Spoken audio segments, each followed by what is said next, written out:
अभी कजाकिस्तान के आस्ताना में एसीओ समिट हुआ।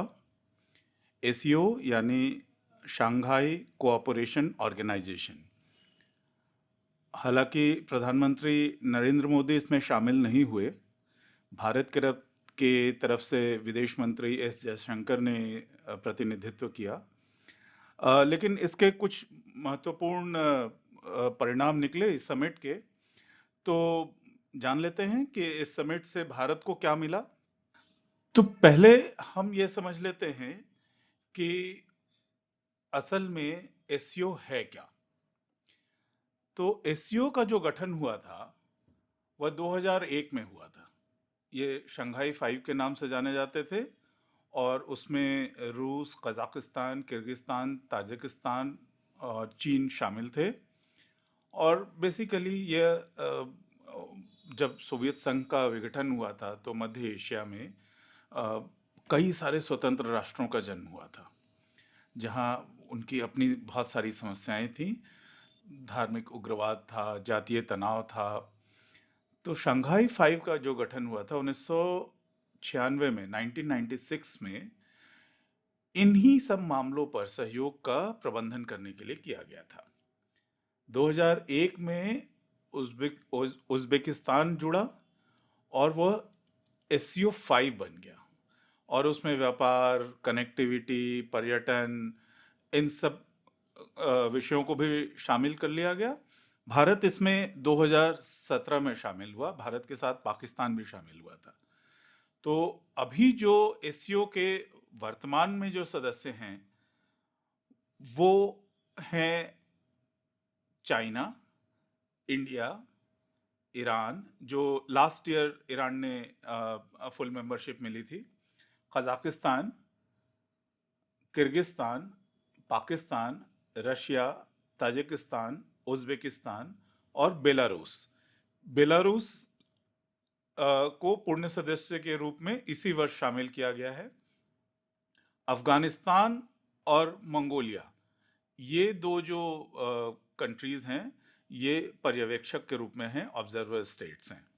इसके अलावा कई सारे स्टेट्स ऐसे हैं, कई सारी कंट्रीज ऐसी हैं जैसे अजरबैजान, आर्मेनिया, बहरीन, कंबोडिया, मिस्र, Kuwait, Maldives, Myanmar, Nepal, Qatar, Saudi Arab, Sri Lanka, Turkey और यूएई। इन सभी को एक डायलॉग पार्टनर्स का दर्जा प्राप्त है। कुल मिलाकर के यूरेशिया के एक महत्वपूर्ण संगठन के रूप में एससीओ को देखा जाता है। इसका हेडक्वार्टर बीजिंग में है, इसका जो सेक्रेटेरिएट है। और इसका एक बहुत ही महत्वपूर्ण अंग है जिसे हम रैट्स कहते हैं। इसके बारे में हम आगे जानेंगे। जो एंटी टेररिस्ट एक ऑर्गेनाइजेशन के रूप में काम करता है। तो वो ताशकंद में उसका हेडक्वार्टर है, उज्बेकिस्तान के ताशकंद ताशकंद में। तो अब हम देख लेते हैं कि मेजर इश्यूज अभी एससीओ के कौन कौन से हैं, उनको हम समझ लेते हैं। तो सबसे महत्वपूर्ण जो इशू है वो है रीजनल सिक्योरिटी का। उसमें सबसे महत्वपूर्ण जो उभर के सामने आया है इस बार भी और पिछले समिट में भी, कम्बैटिंग टेररिज्म, सेपरेटिज्म, एक्सट्रीमिज्म। और ये जो अभी हमने रैट्स की बात कही थी, रीजनल एंटी टेररिस्ट स्ट्रक्चर्स, इस पे आपस में सहयोग, ये एक महत्वपूर्ण विषय है। दूसरा आर्थिक सहयोग, जिसमें ट्रेड, इन्वेस्टमेंट, कनेक्टिविटी। BRI ये चाइना का एक इनिशिएटिव है, बेल्ट एंड रोड इनिशिएटिव, लेकिन भारत इसमें भागीदार नहीं है, भारत इसमें सिग्नेटरी नहीं है। और तीसरा जो महत्वपूर्ण है वो है एनर्जी कोऑपरेशन। एनवायरनमेंट प्रोटेक्शन उसमें भी शामिल है और cultural and people to people exchanges भी उसमें शामिल हैं। एनर्जी कोऑपरेशन, जैसे आपको पता ही है कि रशिया से अभी भारत ने कच्चे तेल का आयात किया। और भारत कई वर्षों से कोशिश कर रहा है कि जो सेंट्रल एशियन स्टेट्स हैं, यहाँ से पाइपलाइन की कनेक्टिविटी हो, डायरेक्ट कनेक्टिविटी हो रशिया तक। तो अभी हालांकि इसमें सफलता नहीं मिली है, इसमें कई सारे हैं, उस पे एक अलग से हम लोग वीडियो बनाएंगे, उस विषय पे अलग से चर्चा करेंगे। इस बार जो समिट हुआ, अभी भारत के लिए रिलेवेंस क्या है इसको हम देख लेते हैं। तो इस वर्ष की समिट में भारत की तरफ से एस जयशंकर गए थे, विदेश मंत्री, भारतीय विदेश मंत्री गए थे। पिछला जो समिट हुआ था उसमें जब भारत में हुआ था तो वो ऑनलाइन समिट हुआ था, हालांकि उसमें भी काउंटर टेररिज्म और इंटेलिजेंस शेयरिंग इन सब की बात की गई थी। इकोनॉमिक अपॉर्चुनिटीज ऑफ कोर्स बहुत बड़ा मुद्दा है। चाइना भारत का नंबर 1 ट्रेड पार्टनर है, हम सब जानते हैं। हालांकि पिछले 4 सालों से भारत और चाइना के बीच में बॉर्डर के कुछ विषयों को लेकर के बहुत ही तनाव है, बहुत स्टैंड ऑफ है। दूसरा, रशिया के साथ भारत की काफी व्यापारिक रिलेशंस हैं। और एक जो इसमें इंपॉर्टेंट बात आती है वो है जियोपॉलिटिकल बैलेंसिंग। भारत कई बार अपने आप को, जैसे म्यूनिख में सिक्योरिटी कॉन्फ्रेंस में एस जयशंकर ने इस बात को बहुत ही क्लियरली बताया कि भारत एंटी वेस्ट नहीं है। भारत जो पश्चिमी देश हैं उनके विरुद्ध नहीं है भारत, लेकिन नॉन वेस्ट की तरफ भी भारत बढ़ सकता है, और उसमें एससीओ एक महत्वपूर्ण रोल अदा कर सकता है, क्योंकि इसके तरफ रशिया भी है और चाइना भी है, और दोनों बहुत बड़े आर्थिक शक्ति हैं, सामरिक शक्ति भी हैं। तो और cultural and people to people exchanges, Bharat का सेंट्रल एशियन जो मध्य एशिया के जो कंट्रीज हैं उनके साथ भी बहुत अच्छा संबंध रहा है, बहुत ही घनिष्ठ संबंध रहा है। और तो इस दृष्टि से अगर देखा जाए तो एससीओ के सामने कई सारे चैलेंजेस हैं। अगर, चूंकि रशिया और चाइना, इनका जियोपॉलिटिकल इंटरेस्ट भारत के जियोपॉलिटिकल इंटरेस्ट से अलग है। रशिया यूएस के लिए अभी एनिमिकल स्टेट है। यूक्रेन युद्ध के बाद तो संबंध और भी खराब हुए हैं, कई सारे सैंक्शंस लगे हैं। लेकिन चाइना विश्व में एक नई आर्थिक शक्ति के रूप में उभर गया है, और वो यूएस को एक तरीके से काउंटरवेट की तरह इमर्ज किया है।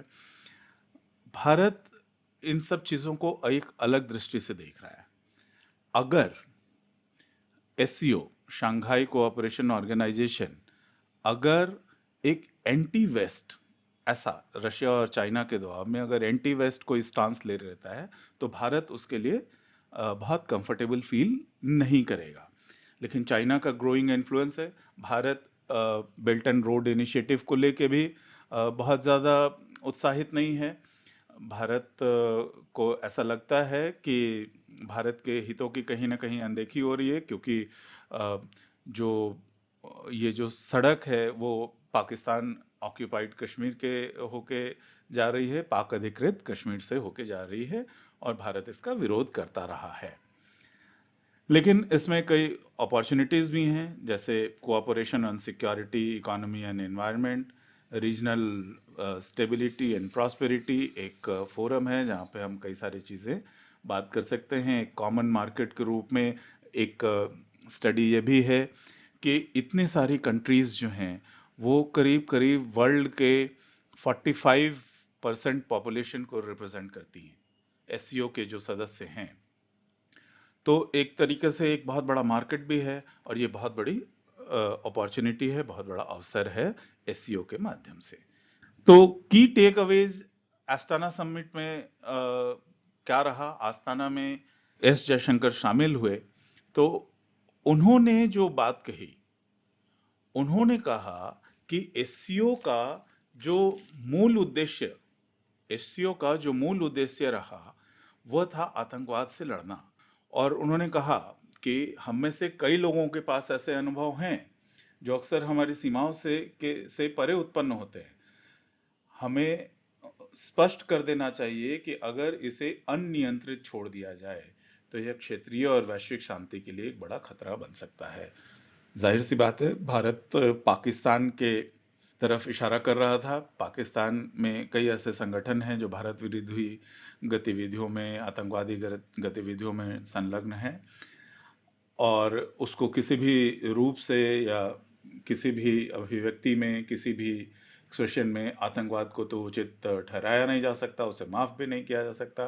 साथ साथ एक और इम्पॉर्टेंट बात हुई कि इस बार जो ज्वाइंट डिक्लेरेशन आया, ज्वाइंट डिक्लेरेशन में इस बात को शामिल किया गया। भारत इसे अपनी एक बहुत बड़ी जीत मानता है।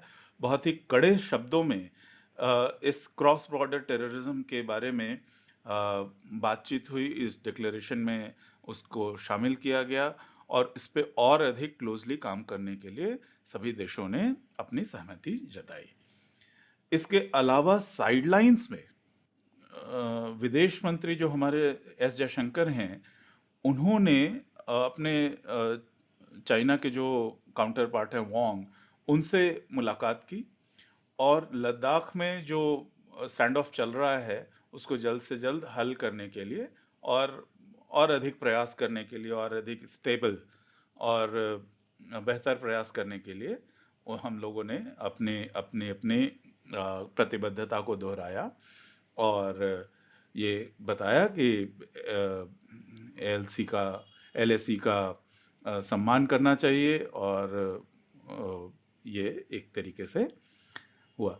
तो कुल मिलाकर के अगर ये देखा जाए, जो टेक अवे एससीओ का जो रहा, इस एस्टाना समिट का जो रहा, वह तो बिल्कुल ही क्लियर रहा कि भारत ने टेररिज्म, क्रॉस बॉर्डर टेररिज्म के मुद्दे को बहुत हाईलाइट किया, और इसमें उसे काफी सफलता भी मिली। तो इस वीडियो में हमने ये देखा कि एससीओ का स्ट्रक्चर क्या है, उसके फंक्शंस क्या हैं, कौन कौन से मेजर इश्यूज हैं, इंडिया के लिए रेलेवेंस क्या है, और उसके चैलेंजेस एंड अपॉर्चुनिटी क्या है, आस्ताना समिट के मेजर टेकअवेज भी क्या हैं। आशा है कि यह वीडियो आपको काफ़ी सारी जानकारी देगा। हम लोग आगे भी जनरल स्टडीज से रिलेटेड कई सारे वीडियो बनाते रहेंगे। तब तक के लिए धन्यवाद।